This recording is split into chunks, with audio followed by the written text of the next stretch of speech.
네, 우리 주보를 참고하실 때 여러분 앞에 귀의 소식 전하겠습니다. 우리 교회를 방문하신 모든 분들 주님의 이름으로 환영합니다. 등록 원하시는 분 말씀하시면 저희가 친절하게 도와드리도록 하겠습니다. 말씀과 함께 철로역정 계속 진행 중인데요. 5월 1일부터는 매일 성경 큐티집으로 이제 바뀌게 됩니다. 그래서 신청하신 분들은 사무실에서 수령하시면 되겠고요. 혹시나 책을 들고 다니기 불편하신 분은 어플리케이션을 다운받으면 4,400원에 이제 책 없이도 볼 수 있게 되니까 그렇게 활용하셔도 되겠습니다. 오늘은 우리 영아부부터 어른까지 같은 본문으로 교회 학교 본문을 가지고 말씀을 나누는 그런 원포인트 예배가 있는 날입니다. 가정별로 가정에 돌아가셔서 부부가 또 자녀와 함께 말씀의 은혜를 함께 나눌 수 있으면 합니다. 오늘 시니어 예배가 1시 40분에 있고요. 1시부터 점심 식사가 카페 알쉐르에서 있습니다. 유아 세례식이 5월 5일 3부 예배 시에 있는데 오늘까지 신청해 주시기를, 그래야지만 저희가 또 아이들에게 들어갈 선물을 준비할 수 있습니다. 시니어 봄 소풍이 4월 30일 화요일에 있습니다. 리더분들은 파악해서 명단을 4월 24일 수요일까지 꼭 전해 주시기 바랍니다. 성경 필사하신 분들 4월 28일까지 사무실로 제출해 주시면 또 저희가 잘 모으고 나중에 또 선물도 준비해 드리도록 하겠습니다. 코로나 때문에 그동안 못했었죠. 산악회가 다시 시작합니다. 그래서 5월 첫 모임을 5월 11일 토요일에 오전 7시에 교회에서 출발하는데요. 장소는 아마 다음 주쯤에 좀 더 구체적으로 나올 것 같습니다. 회비는 3만 원이고 오랜만에 많은 분들 함께 모여서 또 좋은 교제 시간을 가졌으면 합니다. 문의하실 분은 이원엽 집사님에게 하시면 되겠고요. 카페 알쉐르를 우리가 계속 이용하고 있습니다. 내가 같이 좀 헌신해서 청소하고 싶다 하는 분들은 2시 30분부터 3시까지 30분만 하시면 되니까 또 마음을 모아서 함께 해주시기를 부탁드립니다. 임명 있습니다. 바나바 사역부 명영진 장로님, 주1 중보기도팀 전원순 권사님 임명합니다. 내일부터 5월 1일까지 튀르키예 그리스 성지 순례가 24명을 떠나게 됩니다. 돌아오는 여정까지 기대해 주시고 또 그곳에서 하나님께서 행하셨던 일들을 눈으로 보고 돌아올 수 있도록 여러분 함께 마음을 모아주시길 부탁드립니다. 사랑의 성민들 손길이 있습니다. 박익교 집사님, 박선희 권사님 가정에서 손녀 주심에 감사해서 드렸습니다. 전령 어려운 이웃들을 섬기는 데 사용하도록 하겠습니다. 여러분들 많이 기대해 주시고 매월 첫째 주마다 금식한 헌금으로 지난 화요일에 우리 시찰에 있는 목사님들 24명 정도, 저까지 24명이 모여서 함께 세미나도 듣고 또 간식도 드시고 대화하면서 아주 좋은 시간이 있었다고 말씀해 주셨습니다. 계속해서 올해도 1, 2회 정도 더 해서 목사님들이 목회 잘할 수 있도록 돕는 일을 감당하려 합니다. 이 시간을 빌어서 다시 한번 여러분에게 진심으로 감사를 드립니다. 더 자세한 광고는 주보를 참고해 주시고 우리 함께 기도하고 하나님의 말씀 나누겠습니다. 거룩하신 아버지 하나님, 오늘도 우리를 주님 전에 불러주셔서 함께 예배할 수 있게 하신 은혜 감사합니다. 말씀 듣는 이 시간 피곤치 않게 하시고 영이 깨어나게 하시고 그렇게 내게 주신 말씀으로 말씀 받을 때 이 말씀이 능력이 되고 지혜가 되고 생명이 되게 하여 주옵소서. 예수님의 이름으로 기도하옵나이다. 아멘. 우리 한번 앞뒤 좌우 있는 분에게 이렇게 인사하겠습니다. 하나님께서 당신의 가정을 지켜주십니다. 이렇게 인사하겠습니다.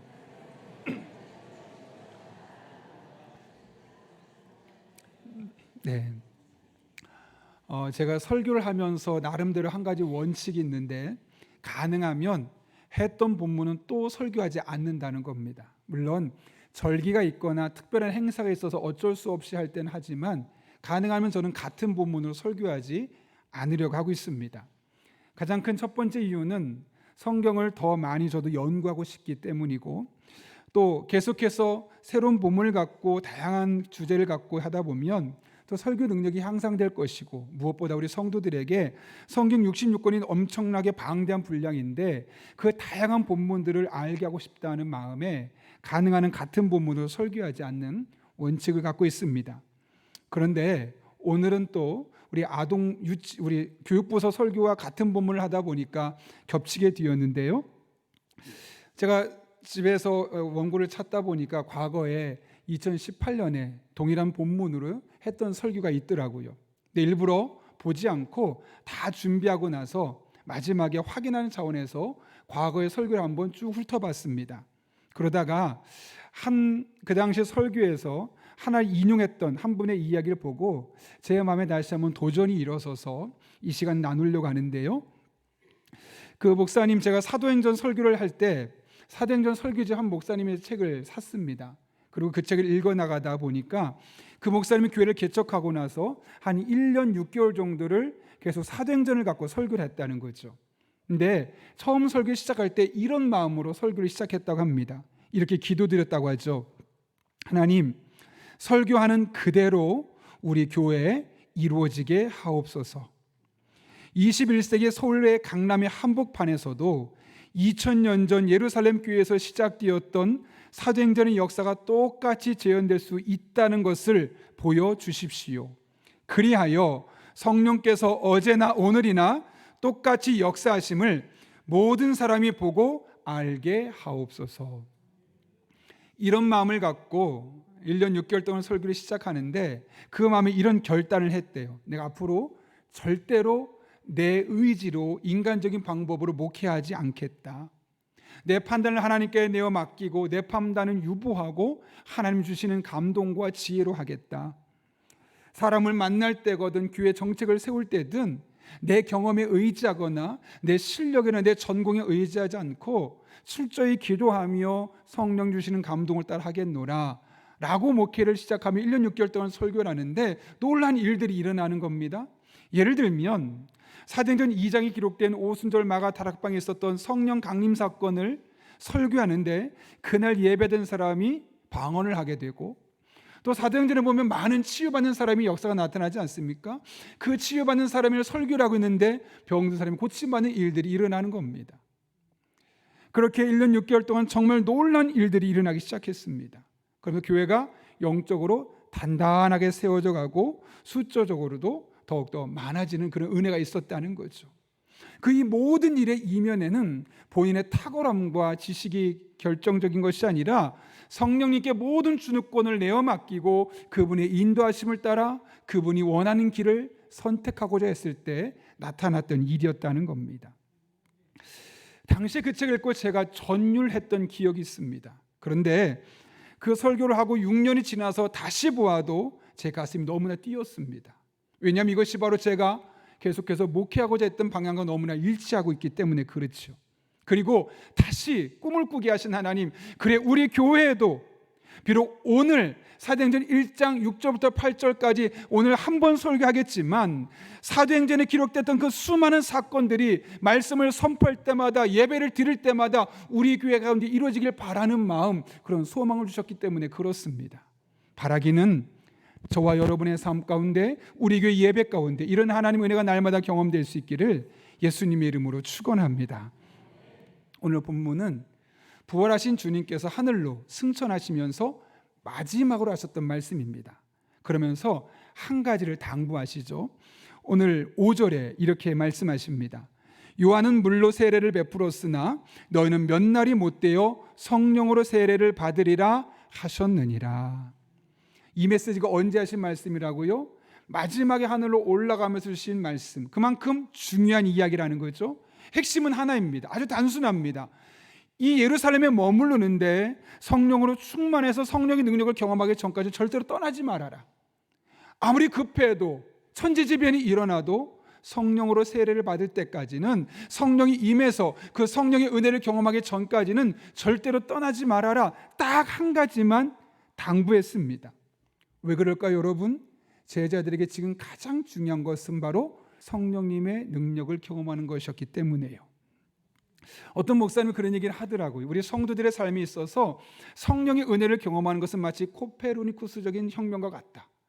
우리의 관점이 달라지고 예배 생활이 달라지고 삶의 놀라운 변혁들이 일어나기 때문에 다른 건 다 몰라도 성령의 은혜가 무엇인지는 알아야 한다라고까지 이야기를 하는 것이죠. 아니 도대체 성령이 임하면, 성령의 능력을 경험하면 어떤 일들이 일어나기에 이런 일들을 하는 것이고, 예수님께서도 부활하시고 승천하실 때까지 40일 동안 계시고 마지막 순간에 하셨던 말씀이 성령을 사모하고 성령이 임하면 떠나라고 말씀하셨을까? 성령이 임하면 어떤 일이 일어날까요? 첫 번째로는 왜곡된 우리 인간들의 본성을 극복할 수 있다는 겁니다. 어떻게요?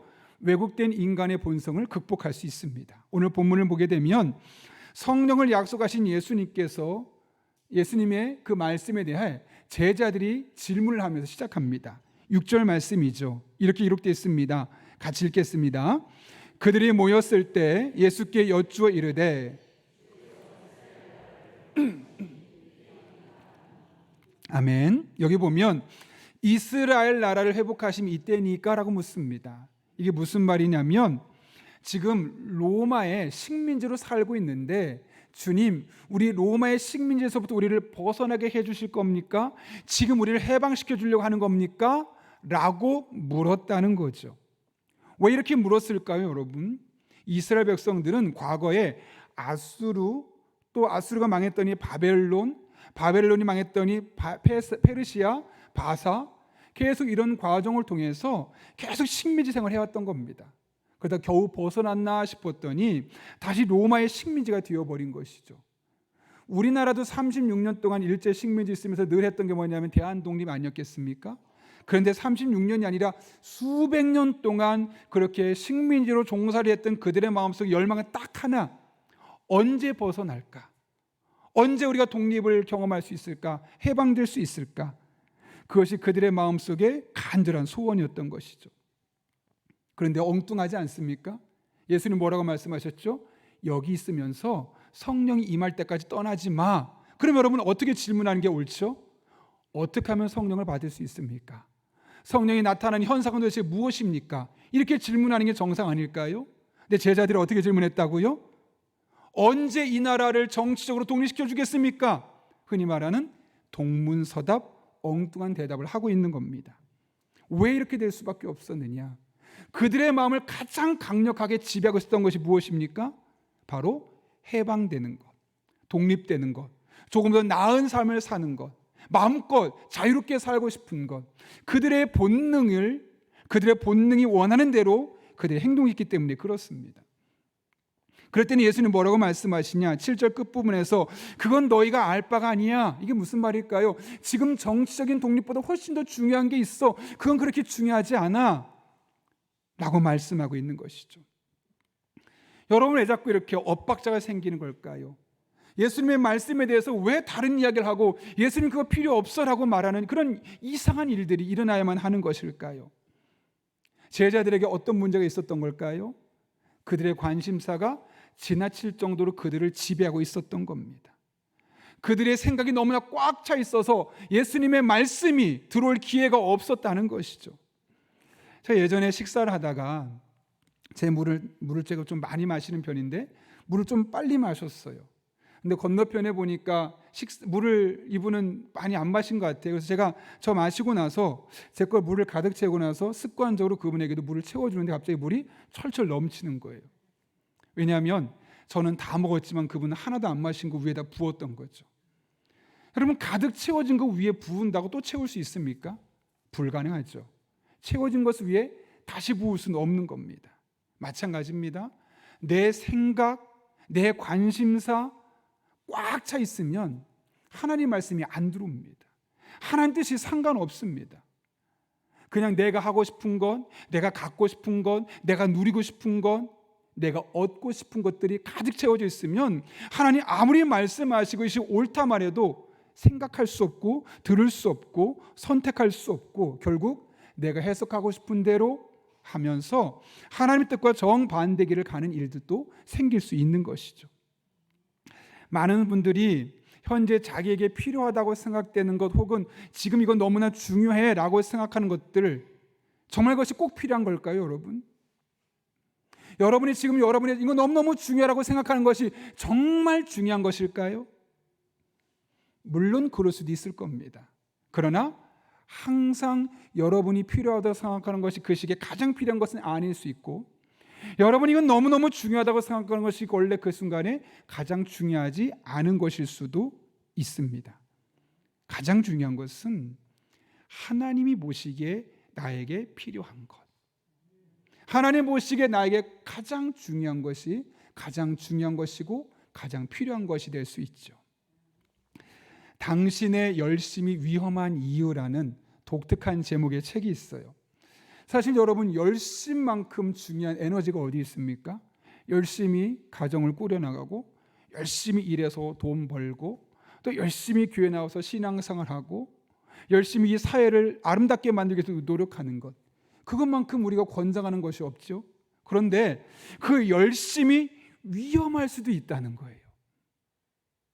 그러면서 한 사람의 이야기를 꺼내, 한 부류를, 바로 바리새인의 이야기를 꺼냅니다. 여러분, 성경을 보면 바리새인이라는 존재가 나와요. 이 사람들은 남들보다 더 열심히 성경을 매일매일 정해진 분량을 읽었어요. 그리고 하루에 3번씩 성전에 올라가서 기도하는 사람들이었고요. 음식도 아무거나 먹지 않았어요. 가려서 먹었어요. 하나님 주신 몸을 건강히 해야 된다고. 더군다나 자신의 수입을 갖고 하나님 앞에 정해진 11조와 예물을 드릴 뿐만 아니라 그 중에 일부는 또 어려운 이들을 섬기는데 전혀 거리낌 없이 섬겼어요. 그 정도면 정말 칭찬받을 만한 열심 아니었겠습니까? 너무너무 칭찬할 만하죠. 하나님 뭐라고 말씀하세요? 예수님 뭐라고 말하냐면, 화 있을진저 바리새인들아, 눈먼 바리새인이여. 아니, 칭찬도 부족할 마당에 오히려 그들을 비난하고 책망하고 있는 예수님의 모습을 보고 있는 겁니다. 아니, 이렇게까지 열심히 사는 도대체 누가 있습니까? 왜 이런 일이 생겼을까요, 여러분? 그들이 했던 그 모든 행동의 동기가 어디 있습니까?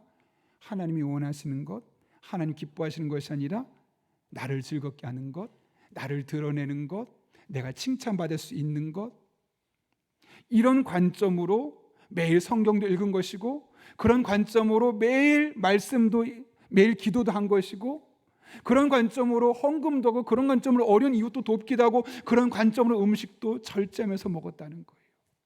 그 행동 자체는 너무나 옳을 수 있지만 그 옳았던 행동들이 하나님의 마음에 빠져버리면 그 열심은 뭐로 바뀔까요?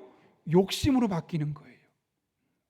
그런데 그 욕심처럼 보이는 행동들이 하나님의 성령의 도우심을 받아 필터링이 되고 정제가 되면 그 욕심이 아니라 열심으로, 하나님의 열심으로, 우리의 최선으로 바뀌어지게 되는 것이죠.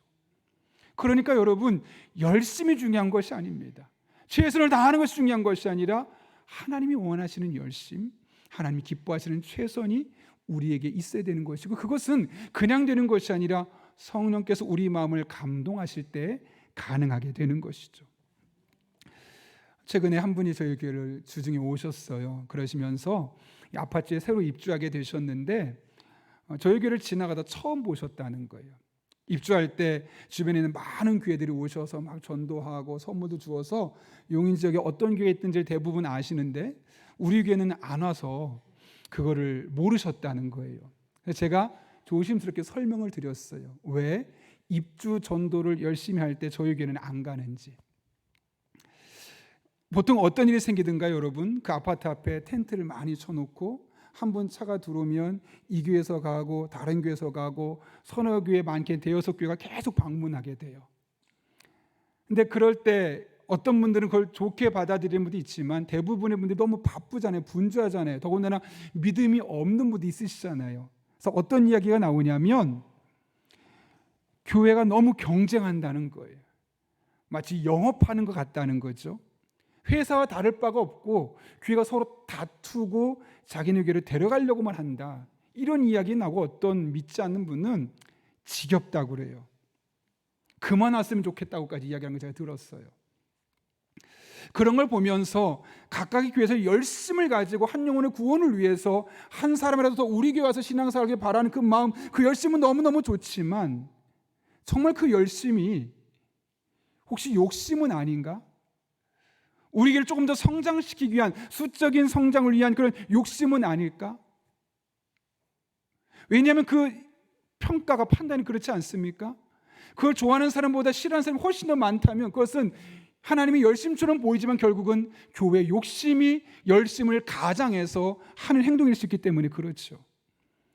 물론 그 행동 자체가 잘못된 건 아니에요. 그래서 우리 교회는 입주할 때 많은 교회들이 할 때는 안 해요. 그분들이 필요한 교회 다 가시고 나면 한 영혼의 구원을 위해서 수요일마다 새로 오신 교회 아파트를 다니면서 그때 전도하는 거예요. 우리 교회가 한 영혼의 구원함, 소중함을 몰라서 입주 전도를 안 하는 게 아닙니다. 고민해 보는 거예요. 혹시 이것이 우리 교회를 많은 욕심인가, 아니면 정말 한 영혼을 위한 하나님의 열심이 그 안에 있는 것인가? 그래서 아무리 많은 아파트가 지어져도 우리는 입주가 끝나고 난 뒤에 천천히 전도를 하고 있습니다. 이 모든 것 안에 진지한 고민이 있었기 때문에 그렇습니다. 정말 하나님이 이것을 기뻐하실까? 아니면 우리 교회 성장만을 위한 기뻐하는 일일까? 제가 최근에 도시공동체 연구소에서 목사님과 6명의 목사님과 또 교수님과 함께 프로젝트를 하나 진행하고 있어요. 어떻게 하면 이 도시공동체 안에서 교회를 건강하게 세워갈 수 있을 것인가? 어떻게 하면 믿지 않는 사람이 조금 더 편하게 친숙하게 돌아올 수 있는 교회가 될 수 있을 것인가? 그런 고민을 하고 있는데 한 여자 목사님이 계시거든요. 그분이 갑자기 제가 오늘 점심에 노숙자분과 식사하고 왔어요 라고 말하는데 깜짝 놀랐어요. 여러분, 노숙자분들이랑 식사하는 게 쉽습니까? 어렵습니까? 어렵죠. 그 더군다나 여성이잖아요. 제가 모든 노숙자가 다 잘못됐다고 말하는 것이 아니라 몇몇 분들은 마음에 상처가 있는 분도 있고 정서적으로 문제가 있는 분도 있었기 때문에 사실은 노숙자분과 단둘이 식사하는 것은 결코 쉽지 않은 일이에요. 근데 그 여자 목사님이 그 노숙자분과 식사를 하고 오셨다는 거죠. 이 얘기를 다 들어보니까 이 목사님이 트럭을 하나 가지고 다니면서 그 트럭에서 밥차 사역을 하는 겁니다. 이곳저곳을 옮겨 다니면서 밥을 못 먹는 분들을 위해서 그 차에서 밥을 준비하고 의자를 세팅해 놓으면 자리에 앉으면 반찬과 함께 밥을 나눠주는 그런 사역들을 감당하고 있었던 것이죠. 그러면서 최근에 만났던 한 노숙자분과 식사하면서 대화를 하게 되었노라 이야기를 했던 겁니다. 여러분, 그 여자 목사님이 처음부터 노숙자 사역을 하고 싶었을까요? 그렇지 않았겠죠. 좀 더 안정적이고 위협이 없는 약간 좀 더 일반적인 이런 교회에서 여성 목사로서 목회하고 싶지 않았겠습니까? 근데 하나님이 자꾸 주시는 마음이 너를 향한 나의 목회 계획은 달라.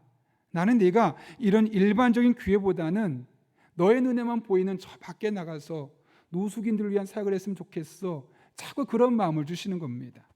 그래서 본인의 열심과 본인의 욕심은 그냥 교회에 머물러 있고 싶은데 하나님은 자꾸 교회 밖으로 나가라는 거죠. 그래서 그 사명을 시작하게 되었노라고 하면서 저희가 6명, 7명이 모여서 그 다양한 케이스들을 가지고 어떻게 함께 목회를 더 잘할 수 있을까 지금 그렇게 사역하고 있는 것이죠. 여러분, 우리의 생각, 우리의 열심보다 중요한 것이 무엇입니까? 하나님의 열심이요, 하나님의 생각과 하나님의 뜻입니다. 좀 전에도 이야기했지만 성령님이 배제된 우리의 열심은 욕심으로 변질될 가능성이 너무나 깊습니다.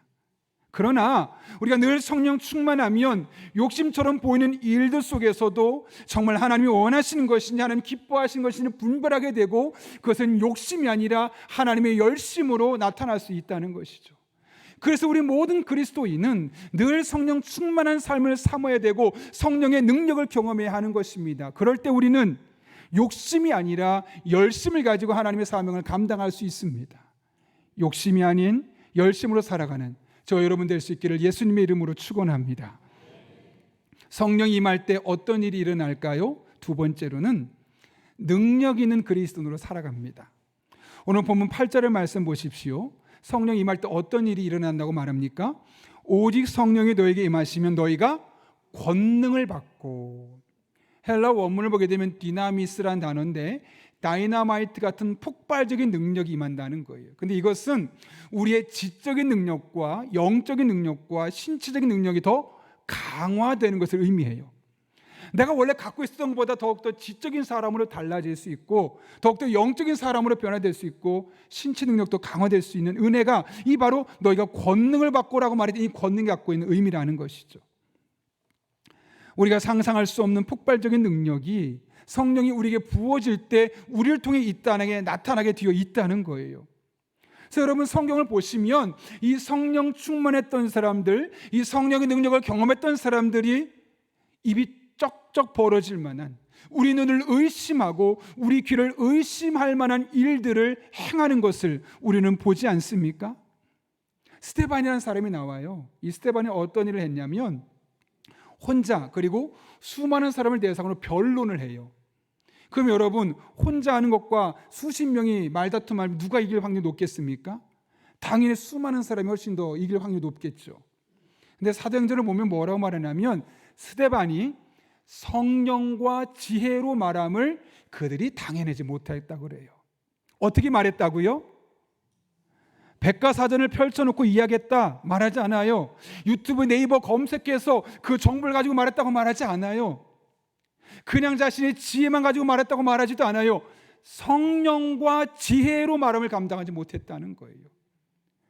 스데반의 지혜가 있었어요. 근데 성령이 플러스 알파가 되니까 그 수많은 사람들이 스데반의 지혜를 감당해낼 수 없었다는 거죠. 그러니까 원래 지혜로운 사람이 아니라 성령 충만할 때 그 성령 주신 그 지혜, 이 다이너마이트 같은 이 권능이 그에게 임하게 되어질 때 이런 놀란 일이 스데반을 통해 나타날 수 있게 되었던 것이죠. 여러분, 베드로도 마찬가지 아니겠습니까? 베드로의 직업이 뭐죠? 평생 어부였잖아요. 그 한 것은 고기 잡고 팔고 공부를 거의 못했던 사람이에요. 그런데 사도행전 3장과 5장을 보게 되면 베드로 설교 기가 막히게 합니다. 사람들이 깜짝 놀랍니다. 우리가 저를 범인으로 알고 있었는데, 범인? 평범한 사람인 줄 알았는데 어떻게 저런 이야기를 하느냐? 오순절 마가다락방에 성령이 그에게 충만하게 되었을 때 그가 놀라운 지혜를 소유하게 되면서 이 성경의 스토리들이 쭉 연결되기 시작하고 한 번에 수많은 사람이 그 이야기를 듣고 3,000명, 5,000명이 회심할 수 있을 정도로 놀라운 변화가 일어났다는 거죠. 원래 그렇게 논리적인 사람이 아니에요. 원래 그렇게 똑똑했던 사람이 아니에요. 그런데 하나님이 지혜를 주시니까, 성령님을 통해 지혜를 주시니까 이런 놀라운 변화가 그에게 일어났던 이었던 것이죠. 예수님도 마찬가지입니다. 예수님이 많은 일을 하셨죠. 병든 사람을 고치고 말씀을 전하고 심지어 귀신을 쫓아내고, 그런 일들을 감당할 수 있었던 이유가 성경은 뭐라고 말씀합니까? 예수님이 특별한 사람이라서 아니요, 우리 같은 똑같은 인간의 성정을 입고 계셨어요. 근데 그분이 달랐던 게 뭡니까? 사도행전 10장 38절 보면 말합니다. 하나님이 나사렛 예수에게 어떻게 했습니까? 성령과 능력을 기름 붓듯 하셨으며, 기름 붓는다는 것은 공식적으로 주신다는 거, 임명했다는 거예요. 그러니까 성령을 주셨고 능력도 주셨더니 어떤 일을 하셨어요? 두루 다니며 선한 일을 하세요. 악한 일도 할 수 있지만 분별력이 생겨서 선한 일을 행하시고 마귀에게 눌리는 많은 사람을 고쳐주시고, 이런 일들이 가능했던 이유를 뭐라고 말씀합니까? 예수님이 똑똑했기 때문에, 인적 자원이 두터웠기 때문에? 아니요. 예수님 갖고 있었던 데이터베이스가 너무나 훌륭한 데이터가 있었기 때문에? 아니요. 하나님이 그분에게 성령과 능력을 기름 붓듯 부어주셨기 때문에 그 성령의 능력으로 병든 사람도 고치고 말씀도 전하고 마귀에게 눌린 사람을 노임받게 하는 놀라운 일들 뿐만 아니라 선악을 분별해서 선한 일을 행하시는 놀라운 역사를 감당하셨음을 말씀하고 있는 것이죠. 여러분, 성령이 임할 때 이런 놀라운 변화가 일어납니다. 아멘입니까? 여러분, 예수님에게 있었던 일이 아니에요. 스데반에게도 있었어요. 삼손에게도 있었어요. 베드로에게도 있었어요. 바울에게도 나타났던 일들이에요. 그렇다면 우리는 어떨까요? 누구에게 이런 일이 일어날까요, 여러분? 아이, 목사님, 성경 기록된 인물들이잖아요. 바울이잖아요. 베드로잖아요. 스데반이잖아요. 저희는 다르잖아요. 아니요. 오늘 보면 8절 잘 보세요. 누구에게 이런 능력이 나타난다고 말해요? 오직 성령이 누구에게 임하여? 너희에게 임하시면. 여기 너희는 누굴까요? 목사일까요? 선교사일까요? 성경 공부 최소한 10년 이상 한 사람일까요? 교회 한 20년 다녀서 웬만한 거 다 아는 사람일까요? 물론 그들이 포함되어 있을 겁니다. 그러나 여기서 말하는 너희는 그들만을 이야기하는 것이 아니라 바로 우리들이에요. 다른 말로 하면 모든 사람들이에요. 모든 사람이 성령의 권능을 받을 수 있다는 거예요. 아니, 성령의 권능이 주어진다는 거예요. 그럼 그 권능이 우리에게 주어짐으로 말미암아 나의 신체적인 능력과 영적인 능력과 지적인 능력이 달라질 수 있다는 것이죠. 여러분이 이 사실을 믿을 수 있기를 바랍니다. 그냥 성경 속에 있는 누군가의 사건을 보지 마시고요, 어떤 특정한 사람들만 위한 사건을 보지 마시고요, 성령이 너희에게 임하시면 너희에게 이 말씀을 아멘으로 받으세요. 나도 성령 충만하면 나에게도 이런 은혜가 있을 수 있다. 오래전에 유명한 목회자이며 탁월한 설교가인 그 로이드 존스 목사님이 글을 제가 읽었어요. 그래서 제가 너무 좋아서 제 카카오톡 그 메인 화면에 올렸던 적도 있었는데, 그분이 이런 이야기를 남겼어요. 당신이 수준 높은 교육과 목회를 할 수 있다. 그러나 성령의 능력이 없다면 그것은 아무 소용이 없다. 당신이 유식하게 말하고 강의하고 다른 많은 사역을 할 수 있다 해도 이 능력이 없으면, 즉 성령의 능력이 없으면 설교는 그저 재미 이상의 아무것도 아닌 것으로 끝나게 될 것이다. 아무리 설교를 재미있게 잘하고 교회가 많은 사역을 감당하고 그래서 박수를 받을 만한 곳이 된다 할지라도 그 목회자에게 성령의 능력이 없으면 설교는 그냥 재미있는 이야기에 불과하고 그 사역은 자선에 불과할 뿐임을 이야기하고 있는 것이죠. 여러분, 그런데 이것이 비단 목회자에게만 해당되는 것일까요? 만약 여러분이 성령의 은혜가 전혀 없는 가운데 여러분의 가정을 생각해 보십시오. 얼마나 삭막해질까요? 여러분이 성령의 은혜가 전혀 없이 일터에 나가 보십시오. 그 일터는 지옥 같을 겁니다. 어쩔 수 없이 살기 위해 먹으려고 돈을 버는 공간으로 전락해 버립니다. 교회도 예배도 마찬가지 아닐까요? 예배 안 드리면 안 될 것 같아서 어쩔 수 없이 교회에 나와서 예배하는 우리의 모습이 성령이 하나도 없이 두려워서 앉은 우리의 모습 아니겠습니까? 근데 반대로 성령 충만해요. 매일매일 하나님의 은혜가 깨달아지고 마음이 감동돼요. 그런 마음으로 집에 가서 아내를 보고 남편을 보고 아이를 보고 부모님을 보면 어떻게 될까요? 긍휼의 마음이 생기기도 하고 사랑하는 마음이 생기기도 하고 더 기도하고 싶은 마음도 생기고 그러지 않을까요, 여러분? 직장에 그런 성령 충만한 마음을 가져보십시오. 어떤 일이 생기겠습니까? 어쩔 수 없이 먹고 살려고 돈 버는 그런 생존을 위한 장소라기보다는 하나님이 내게 사명을 주셔서 일을 감당하는데 사명도 감당하며 돈도 주시네. 여러분, 장소가 달라지지 않아요. 현장은 같아요. 그런데 성령의 능력이 내게 있느냐 없느냐에 따라서 똑같은 장소에서 느끼는 것들이 달라지는 거예요. 어떤 인생을 살고 싶습니까? 삭막한 가정, 생존을 위한 직장과 사업장을 운영하고 어쩔 수 없이 나와서 교회하고 다니고 싶은 그런 생활을 하기를 원하십니까? 성령 충만을 삼으면 우리의 삶의 현장이 달라지는 겁니다. 하나님의 지혜를 주시고 능력을 주시고 하나님의 마음을 주셔서 똑같은 가정의 변화가 일어나고요, 똑같은 직장이 다르게 보이고요, 같은 예배인데 그 감동과 주시는 은혜가 다른 거예요. 이렇게 성령이 임하게 될 때 평범한 우리는 평범하지만 비범한 그리스도인으로 이 땅을 살아갈 수 있습니다. 그렇다면 여러분, 도대체 왜 우리에게 이런 성령의 능력을 주시는 걸까요? 왜 이런 은혜를 경험하게 하시는 걸까요? 오늘 8절 말씀 한 번 더 읽어볼까요? 이렇게 돼 있어요. 오직 성령이 너에게 임하시면 너희가 권능을 받고, 원문을 보면 여기 딱 끊어져 있어요. 그리고 또 하나가 나와요. 예루살렘과 온 유대와 사마리아와 땅끝까지 이르러 내 증인이 되리라.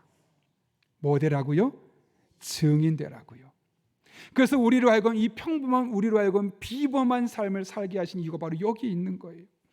여기 보면 내 증인이 되리라. 여러분, 증인이 무엇을 하는 사람입니까? 정확하게 내가 본 것, 내가 경험한 것 그대로 얘기하면 돼요. 예수님은 언제 태어나서 몇 년 사시다가 어떤 일을 하셨고 구약성경은 몇 권이고 신약성경 몇 권이고 다 몰라도 상관없어요. 그냥 여러분의 삶이 하나님이 하셨던 일들, 나의 과거부터 지금까지 쭉 훑어보면서 하나님이 나를 얼마나 사랑하셨고 나의 삶에 어떤 일을 행하셨는지를 한번 찾아보시는 거예요. 목사님, 저는 별로 없는 것 같아요. 아니요, 찾아보세요. 여러분의 기억의 단편들을 끄집어 보세요.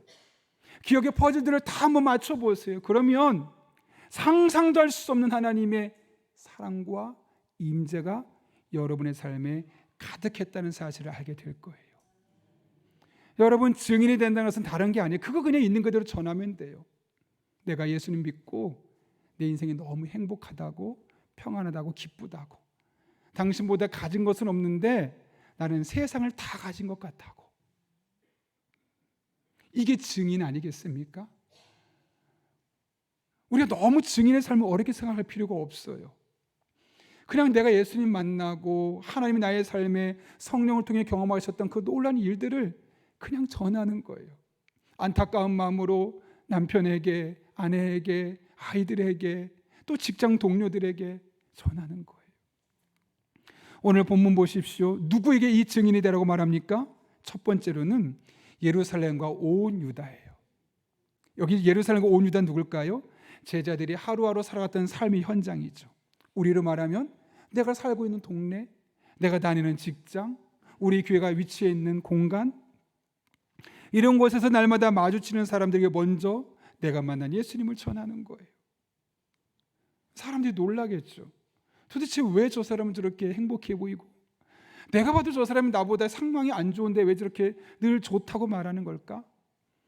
그게 바로 증인의 삶 아니겠습니까? 두 번째는 어디입니까? 사마리아예요. 사마리아. 당시 유대인에게 사마리아인은 무시했던 더 가장 싫었던 사람들이에요. 여러분, 그런 사람들 있죠. 목소리도 듣기 싫은 사람들, 꼴도 보기 싫은 사람들 있잖아요. 가장 먼저 집에 있을 테고요, 그렇죠? 그다음 시댁에도 있을 테고요. 어떤 분은 처가에도 있을 테고, 어떤 분은 직장에 가서 있겠죠. 나 저 사람만 아니면 즐거울 텐데, 저 사람 때문에 도무지 나는 살고 싶지 않고 여기 다니고 싶지 않아. 그런 마음이 있을 거예요. 그런데 그런 사람들에게도 전해보라는 거예요. 그 예수님 만나고 성령 충만하는 가운데 내가 살아가는 그 기쁨과 만족이 얼마나 놀라운지를 그냥 전하는 거예요. 마지막으로 세 번째는 땅끝이에요. 땅끝은 어딜까요? 내가 할 수 있는 최선. 왜냐하면 사도행전을 쓰일 때 당시만 해도 땅의 끝을 어디로 봤냐면 로마였었어요. 왜냐하면 지구를 평평하다고 생각했거든요. 지금처럼 동그란 것이 아니라. 그러니까 어때요? 내 눈에 보이는 땅끝, 거기가 로마였거든요. 거기까지 바울이 간 거예요. 그럼 여러분, 우리에게 땅끝은 어딜까요? 전 세계를 빙빙 돌라는 걸까요? 마지노선. 내가 할 수 있는 끝. 어떤 분은 시간적으로 공간적으로 내가 여기까지는 할 수 있고 요만큼은 할 수 있는데 그 이상은 어려워.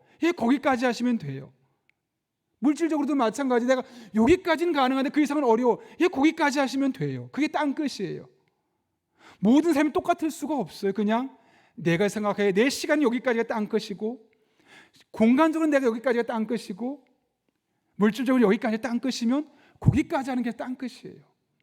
중요한 것은 내 주변과 나와 반목 관계된 사람과 그 땅끝까지, 마지노선까지 내가 만난 주님을 증언하는 증인의 삶을 살라는 거죠. 그래서 하나님께서 여러분에게 성령을 주시는 것이고, 성령 충만할 때 여러분의 삶에 다양한 응답들과 하나님의 은혜를 경험하게 하는 거예요. 다른 말로 하면, 그런 일을 하지 않으면, 여러분이 우리 증인의 삶을 살지 않으면 그런 은혜를 주실 필요가 없는 것이겠죠.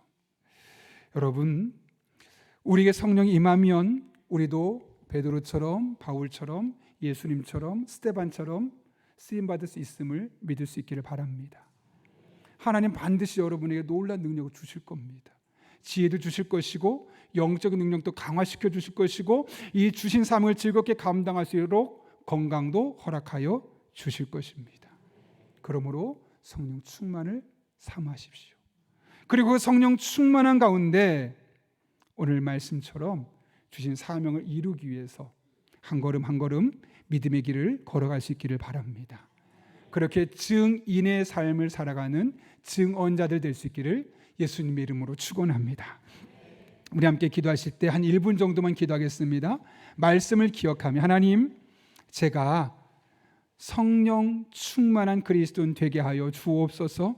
그래서 인간적인 본능, 왜곡된 본능을 넘어서서 하나님이 중요하게 보시는 것, 하나님이 기뻐하시는 것들을 잘 찾아내고 그렇게 살 수 있게 해주시고, 무엇보다 내가 성령 충만한 가운데 내가 만난 주님을 증언하는 증인의 삶을 살게 하여 주옵소서.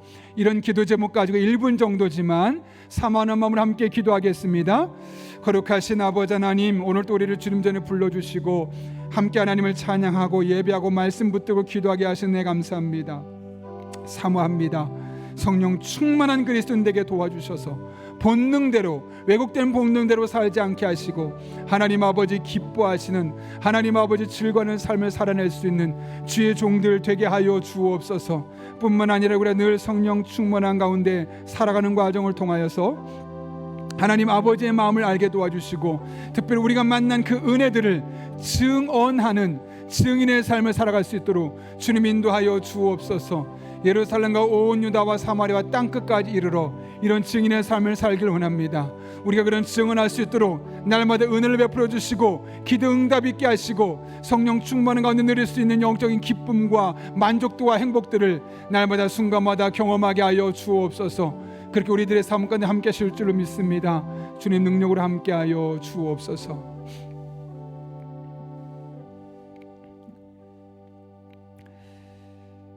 살아계신 아버지 하나님, 오늘도 우리를 주님 전에 불러주셔서 말씀을 듣게 하시고 이 말씀 붙들 수 있도록 인도하신 은혜 진심으로 감사를 드립니다. 우리가 성령 충만한 가운데 늘 성령의 능력을 경험하는 복된 성도님들 되게 하여 주옵소서. 그래서 인간적인 본능, 왜곡된 본능을 벗어나서 하나님 기뻐하시는, 하나님 원하시는, 하나님 중요하게 생각하는 삶을 살게 도와주시고, 무엇보다 우리들의 삶에 베푸셨던 그 수많은 놀라운 은총들, 성령 충만할 때 경험할 수 있는 이 놀라운 은혜들을 경험하고 이것을 증언하는 증인의 삶을 살아가는 복된 성도님들 되게 하여 주옵소서. 예수님의 이름으로 기도하옵나이다. 아멘.